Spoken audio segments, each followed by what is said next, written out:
अस्सलाम वालेकुम रहमतुल्लाहि व बरकातुहू। My YouTube friends and family and Neem's Kitchen में आपको वेलकम है। आज इतनी खूबसूरत डिश लेके आई हूँ मैं आपके लिए, खूबसूरत सी दुआ के साथ कि अल्लाह ताला हमारे रिस्क में, वक्त में, सलाहियतों में बरकत पैदा कर दे, हमसे राज़ी हो जाए। ये ताकत का ख़जाना है, बच्चों के लिए, बड़ों के लिए। आपके पट्टों में, आपकी टांगों में, आपके घुटनों में दर्द होता है, अगर आपकी आई साइड वीक है या आपको थकावट महसूस करते हैं, कमज़ोरी महसूस करते हैं, आपके लिए, आपके बच्चों के लिए बहुत ही बेहतरीन रेसिपी है। बहुत ही कम वक्त में बड़ी ज़बरदस्त ये तैयार हो जाएगी। चलें अब हम बढ़ते हैं अपनी रेसिपी की तरफ। मैं सबसे पहले आपको बताऊंगी इसमें कौन कौन से अज्जा यूज़ होने हैं। तो चलते हैं अपनी रेसिपी की तरफ। सबसे पहले हम लेंगे 12 से 13 अदद खजूरें। इसके मैंने गुठलियाँ निकाल ली हैं। 1/4 कप बादाम कटे हुए, 1/4 कप जो है पिस्ता कटा हुआ, 1/4 कप जो मैंने इसमें पम्पकिन सीड्स और वो ले लिए हैं, जो है ना इसमें ओट्स, इसको हमने मिक्स किया हुआ है। और 1/4 कप से थोड़ा कम मैंने ना घिसा हुआ नारियल लिया है, और 1/4 से ही थोड़ा कप मैंने सफ़ेद तिल लिए हैं, और 1/4 से ही थोड़ा कप मैंने इसमें लिए हैं जी अलसी के बीज। और इसमें मैंने लिया है गोंद कतीरा, क्योंकि ये ठंडा होता है। खजूर भी गर्म है, तिल भी गर्म है, अलसी भी गर्म होती है, तो उसकी तासीर को ठंडा करने के लिए मैंने गोंद कतीरा लिया है। अब चलते हैं जिसकी तैयारी की तरफ। सबसे पहले मैंने एक पैन लिया है, उसमें मैंने 1 खाने का चम्मच जो है ना देसी घी डाला है। मैं इसको देसी घी में बनाऊंगी, आप चाहें जिसमें मर्ज़ी बना लें। देसी घी में डालने के बाद मैं इसमें पहले अपने तमाम ड्राई फ्रूट्स डालूंगी, उन्हें थोड़ा सा रोस्ट करूंगी। सबसे पहले मैं इसमें डालूंगी जी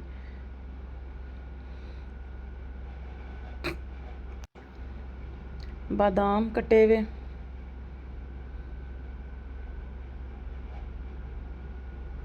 अलसी के बीज,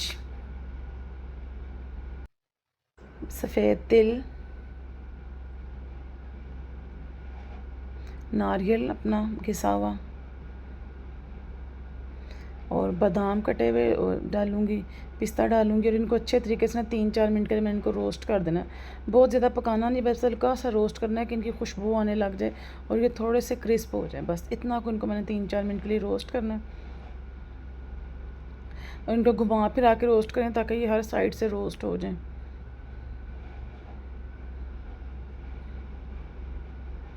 अब ये रोस्ट हो गए बिल्कुल, देखें आपके सामने। अब मैं इनको एक पैन जो है ना बाउल में निकाल लूँगी, और एक ही जो है ना पैन में मैं आज आपको इनको बना के दिखाऊंगी। बार बार पैन नहीं आपको चेंज करना पड़ेगा, क्योंकि बर्तन में औरतें सारा दिन धोती हैं, जितने कम बर्तन यूज़ हों उतना अच्छा है।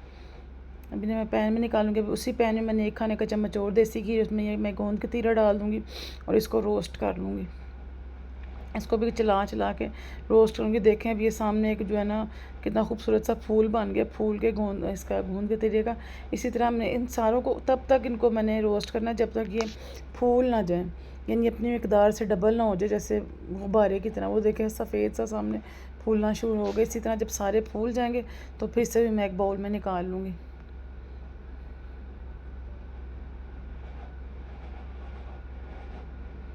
उल्टा पुल्टा के बस आप इसको भी करती जाएं रोस्ट, ताकि ये फूल जाएं सारे।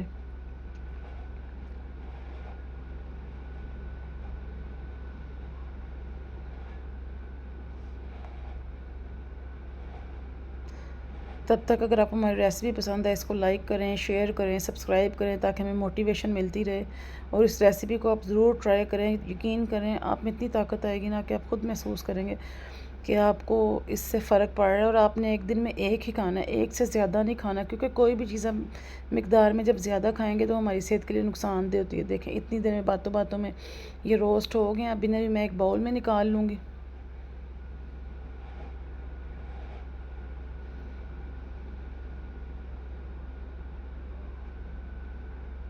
अब उसी पैन में मैंने एक और चम्मच देसी घी का लिया है, और इसमें मैं अपनी जो खजूरें थी ना वो डाल दूँगी। मैंने नरम वाली खजूरें यूज़ की हैं, सख्त वाली खजूरें नहीं यूज़ की। सख्त वाली खजूरों को आपको ग्राइंड करना पड़ेगा, और नरम वाली खजूरें ये देखें ऐसे दबा दबा के जब मैंने रोस्ट करूँगी ना तो अपने आप ये बिल्कुल पेस्ट की शक्ल इख्तियार कर लेंगी, इन्हें ग्राइंड नहीं करना पड़ेगा। ऐसे आप इसको प्रेस करते हुए ना बिल्कुल अच्छे तरीके से भून लें। और सबसे मज़े की बात है ये शुगर फ्री हैं, इनमें जो है ना नेचुरल मीठा है, इसमें आर्टिफिशियल मीठा हमने कोई नहीं डाला, चीनी वगैरह या कुछ भी। खजूर की अपनी मिठास से ही ना ये मीठे हो जाएंगे।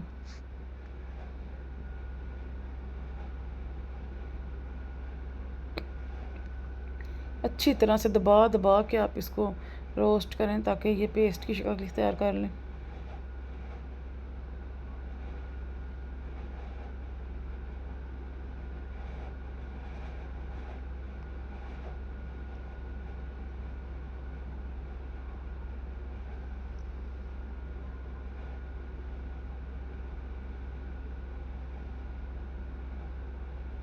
ये देखिए मैं साथ साथ दबाई जा रही हूँ, साथ साथ इसको रोस्ट करी जा रही हूँ और आपके सामने ये देखें बिल्कुल पेस्ट की शक्ल इख्तियार कर गया। अब मैं इसमें जो है ना ओट्स वाले शामिल कर दूँगी और इसको अच्छे तरीके से मिक्स कर लूँगी ताकि ओट्स इसमें अच्छे तरीके से मिक्स हो जाए और इसको ऊपर नीचे करके घुमाऊँगी ताकि ये दोनों चीज़ें यकजान हो जाएँ।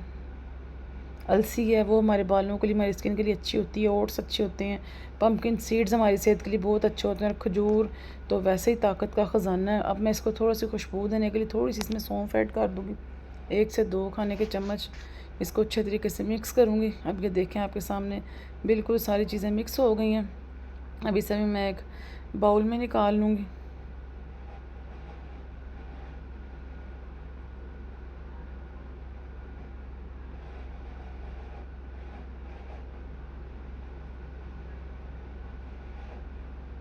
ये देखें जी, ये सारी चीज़ें रोस्ट होकर आपके सामने आ गई हैं। अब इसे मैं प्रेस करी जा रही हूँ ताकि मुझे ना इसको ग्राइंड ना करना पड़े।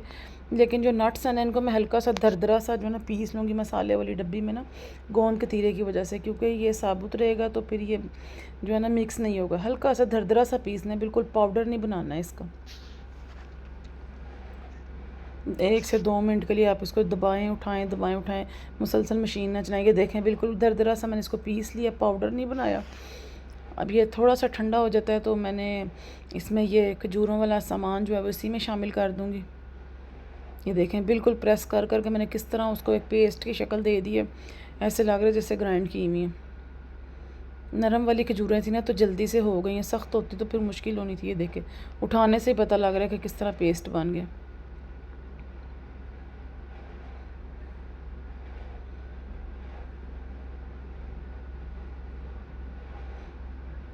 और जैसा कि आपको पता है स्पैचुला मैंने इसमें डाला तो है, लेकिन मुझे मिक्सिंग का मज़ा हाथ से ही आता है। जो मिक्सिंग हाथ से होती है वो किसी तरीके से नहीं होती है।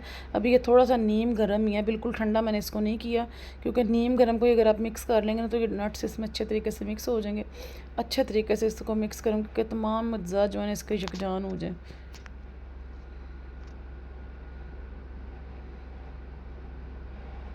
अब ये देखें ये बिल्कुल यकजान हो गए और मैं इनके नीम गर्म कहीं ना लड्डू बना लूँगी ताकि ये अच्छे तरीके से बाइंड हो। ये देखें मेरे उठाने से हाथ में आपको पता लग रहा होगा कि ये बिल्कुल जुड़ गए हैं। अब मैं अपने हाथ में लूँगी इसको, दोनों हाथों से पहले इसको प्रेस करूँगी ताकि ये जुड़ जाए और फिर इसको हाथ घुमाते हुए मैं इसका लड्डू तैयार कर लूँगी। मेरे इस मकदार में 13 बने थे, लेकिन मुझे इसकी खुशबू इतनी मुतासिर कर रही थी ना कि मैंने एक ऊपर ऊपर से ही खा ली। मतलब मुझे अंदाज़ा है कि इस मकदार में इतने बनते। मेरी कोशिश होती है मैं क्या आपको थोड़े सामान में बताऊं, आप इसे डबल बनाएं या ट्रिपल बनाएं, वो आपकी मर्ज़ी है। एक दफ़ा थोड़े, क्योंकि जो लोग बिगनर्स होते हैं ना वो अगर स्टार्ट में थोड़ी चीज़ बनाए तो अच्छी रहती है। अगर वो स्टार्ट में बहुत ज़्यादा चीज़ बना लेना तो वो चीज़ ख़राब होने के चांसेस ज़्यादा होते हैं।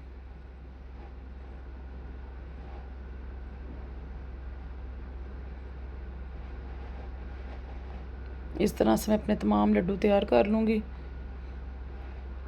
अगर आपको हमारी रेसिपी पसंद है इसको लाइक करें, शेयर करें, फॉलो करें, सब्सक्राइब करें ताकि मेरी आने वाली हर वीडियो की नोटिफिकेशन आपको मिल सके और मुझे भी पता लगे कि आप मेरी रेसिपीज़ को पसंद करें। मैं आपको नई से नई रेसिपीज़ बना के दिखाऊं।